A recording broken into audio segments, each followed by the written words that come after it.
Howdy folks, and welcome back. So today we're going to be changing the inner and outer tie rods on both sides of this Peugeot 307.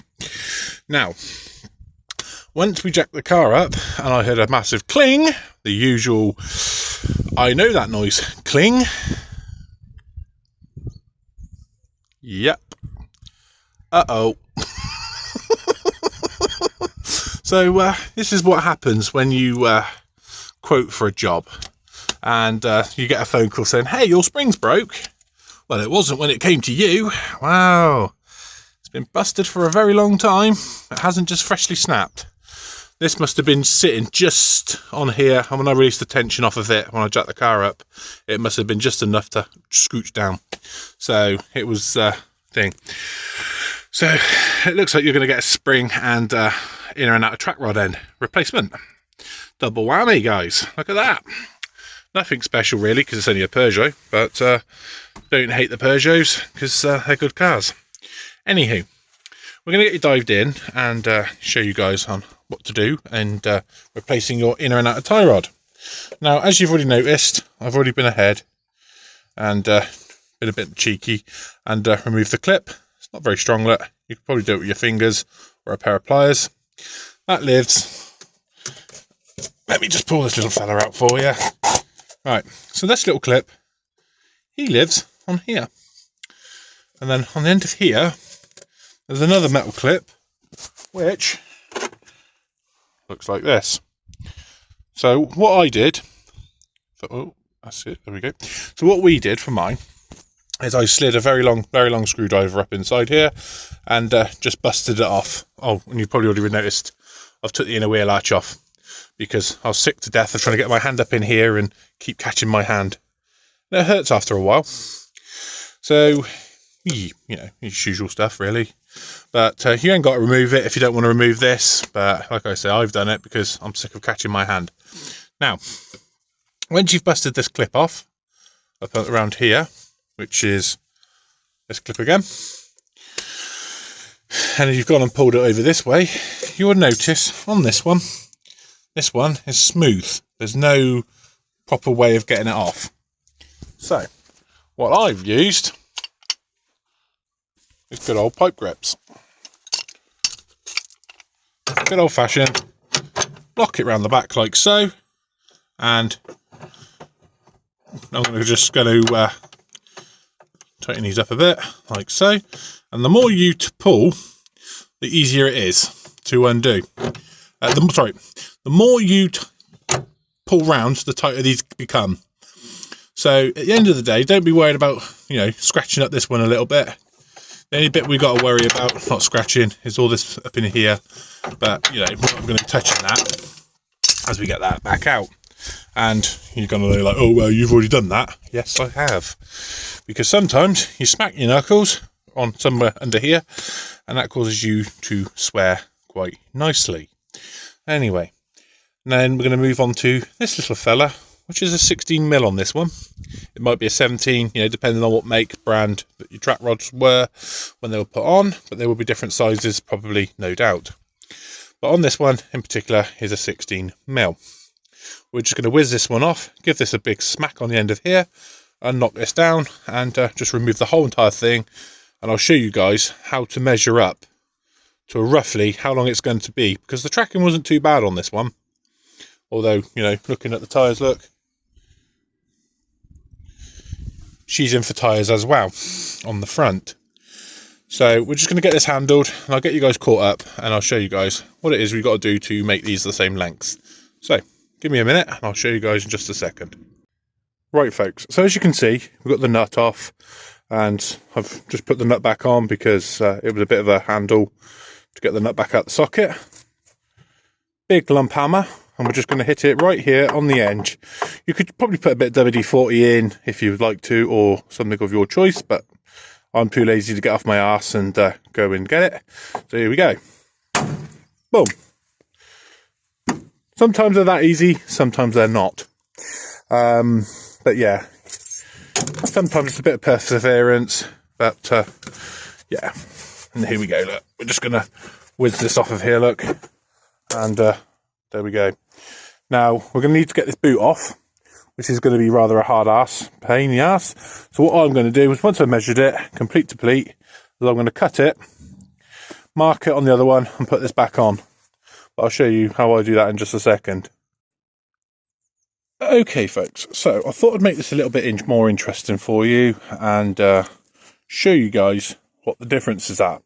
Now, when you go to the part manufacturer or your part supplier and you say, hey, I've got a Peugeot 307 and I need inner and outer track rod ends or tie rods. My camera work today is very jittery. They're going to say, hey, you've got a choice of 2 or a choice of 3.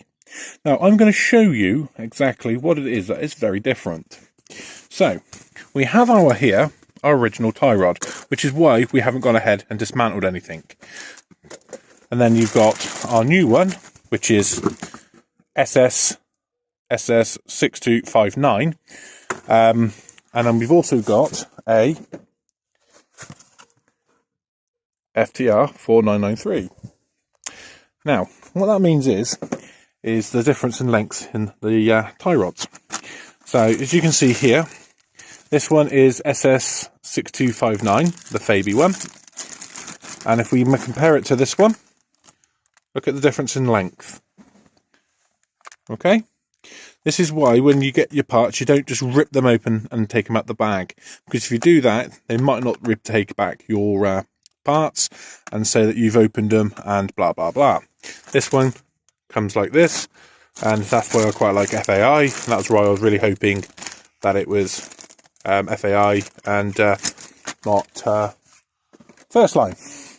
But first lines are just as good as anything else, really. It's just my personal preference, and you know, it is what it is. And if someone's going to comment section probably below is going to tell me, you know, they prefer speed line or this line or that line, and you know, that's up to them.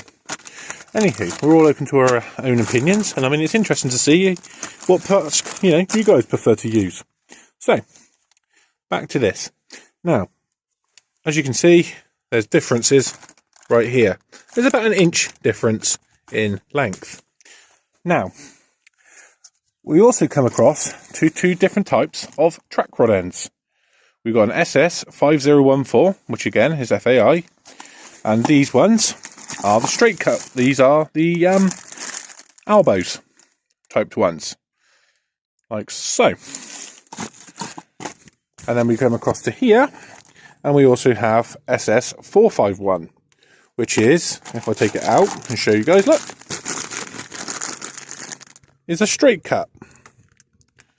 So now you're aware of there's 4 different types of parts really to do this simple little job. So when you sit there and go, oh, it's only a simple little job, no. You need to take into consideration whether you've got elbow or straight cut track rod ends, lengths from here to here, and everything else. But you ain't going to know these until you get these out, because obviously, no.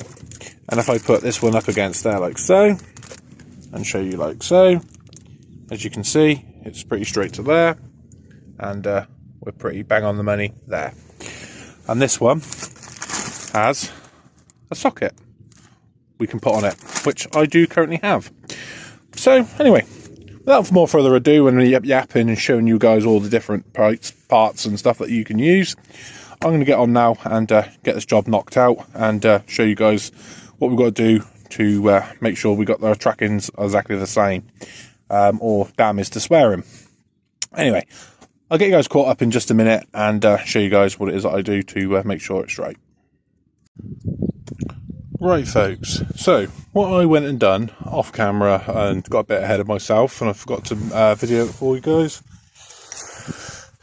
Here's the old ones, as you can see, and basically from this point here to this point here to the very tips, I used the tape measure and I measured it at 17¼ inches, and that was as close as damn as it's going to get for me. And on today, I mean, obviously it's going to go and have tracking done and everything else anyway, but nonetheless, let's not bog down with the minor details. So yeah, that's what I done, 17¼ from point to point on this one, and put it all back together and job's a good one. I just got to tighten up this little nut at the end and nip him up, and hopefully we're going to be golden. I'm going to put this side back together and then come back to it when the spring's in, and everything, we can get on and move on with that.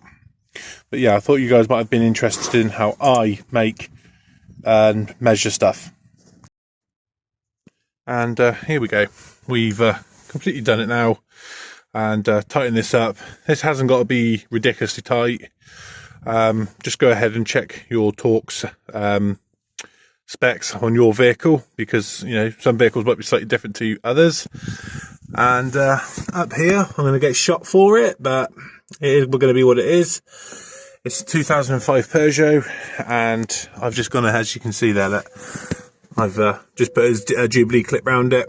It's not going to harm it, it's not going to do any damage, and at the end of the day, you know, it maybe if we'd have got another boot or something and we could have got all the new clips, but I ain't going to start faffing about ordering clips and stuff like that on a 2005 car that's had a gazillion miles on it. But anyway, this is the near side wrapped up for now, and obviously we're going to get in and show you guys how to do that as well. So folks, that's both sides of the car done now.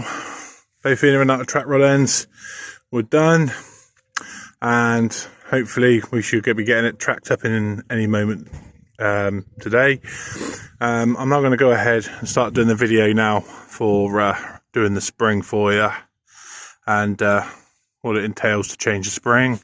I mean, there's probably plenty of videos out there by now on these, but hey, it's for my channel, and I might get something that you guys don't get to see somewhere else, I don't know. But anyway, we're going to get in now and do the spring. So I'm going to say now, for me guys on this video, much love from me, and peace out.